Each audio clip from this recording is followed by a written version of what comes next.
Julie Keys is our next presenter. Julie's going to be talking about the sellability score. And what was interesting to me about that is we're all trying to grow something. And if we all grow something for a period of time, what do we do at the end of that period of time? And in many instances, hopefully, we end up selling that business. So Julie Keys is here to talk about the sellability score. Julie?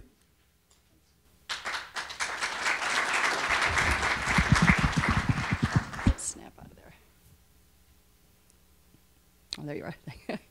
So, 95% of businesses are in trouble. And why is that? What is the conversation that we're having a hard time having? What is it that we resist? Raise your hand if you're a business owner. Okay. So is business ownership all you ever dreamed it would be? Okay. So who's to blame if your business fails? Well, we are, right? Like I said, what is it that we're resisting? What's the conversation that we don't want to have with ourselves? There's no substitute for good advice. And all business owners need to have good advisors on their team. Yes or yes? Yes, right. So how do we break out of a business slump? Well, self-assessment is huge. We need to take a look at the way things are right now, today. Otherwise, we're not going to know where we're going to go. How are we going to know when we get in the car and we start driving if we don't have a destination? We're just going to drive around? So it's time for us to take a self-assessment. I coach my clients using the AdvoCoach franchise system. And we use a tool called the sellability score. The sellability score is a tool that measures value in a business. What drives value in the business? There's 8 factors, actually, that drive value in a business. We're going to talk about each one just for a little bit. First of all, let's talk about money. Most people put their money in 3 main categories. They've got their house, they've got their investments, and they've got their savings account. And hopefully they hire a financial advisor to help them figure out where all that money is going to go. And maybe we could even leave a legacy someday for our loved ones. But business owners are different. Business owners have a different nest egg, and that nest egg is their business. Business owners put all their time and their money, right, into their business. And they hope that someday there's going to be some kind of windfall of money that's going to come their way because of all the sacrifice and all the time that they spent and all the money that they spent. But that almost never happens.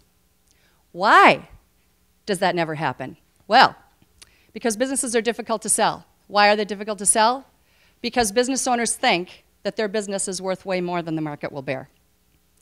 And many times there's cash flow issues. There's exit planning that hasn't happened.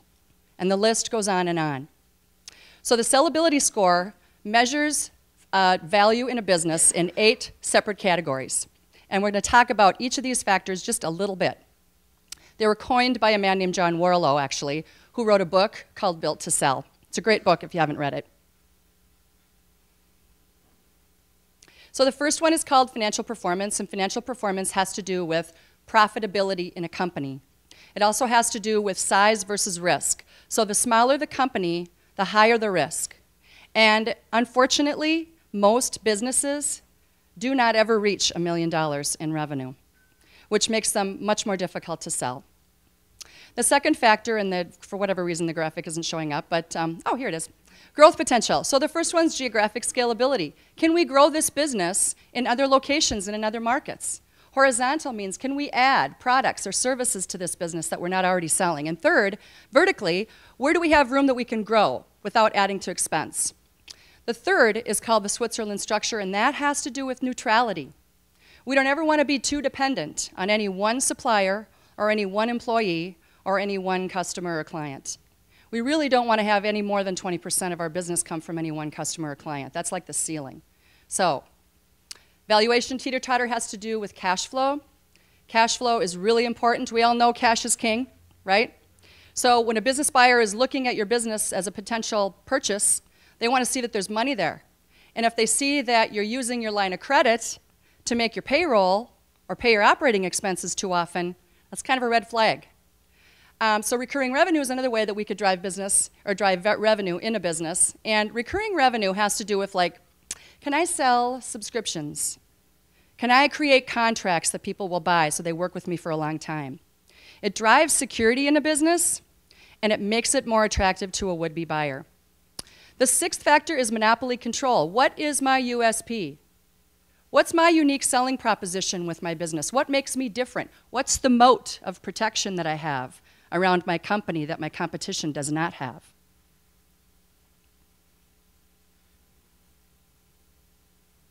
And then the last one, or I'm sorry, the second to the last one, how do we know if we have happy customers? Well, we ask them. On a scale of 1 to 10, what is the likelihood that you will do business with our company or that you will refer your friends and your family? Referrals are everything. Measuring customer satisfaction is hugely important. And then the last one is called hub and spoke, and then that has to do really with the dependence of the business on the owner. What happens if you can't work? Who takes over? So as the captain of your ship, how many of these hats are you wearing, right? Dependency on the owner is really important. And then the last one, or I'm sorry, steering the captain's ship. We're the captain of our ship, right? So we're steering our ship, and sometimes as business owners, we really work too much in our business, and we don't work enough on our business.